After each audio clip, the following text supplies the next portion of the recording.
ఆడదాం ఆంధ్ర పోటీలను ప్రజాప్రతినిధులు, ప్రభుత్వ అధికారులు లాంఛనంగా ప్రారంభించారు.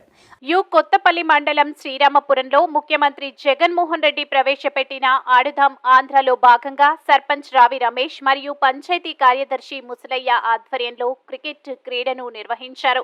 ఇందులో భాగంగా టీమ్ 1 కెప్టెన్ పీర్ల గంగాధర్ మొదటి బ్యాటింగ్ ఎంచుకోగా 10 ఓవర్లకు 2 ఓవర్లు 5 బాల్స్ కొట్టి 27 స్కోర్స్తో ఆలౌట్ అయింది.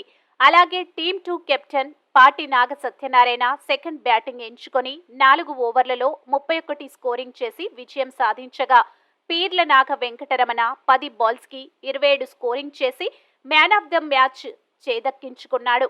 ఈ కార్యక్రమంలో వైఎస్ఆర్ కన్వీనర్లు, వైఎస్ఆర్ నాయకులు, సచివాలయం ఉద్యోగస్తులు, వాలంటీర్లు తదితరులు ఈ కార్యక్రమంలో పాల్గొన్నారు. Adham Andhra tournament for the year 2023 open.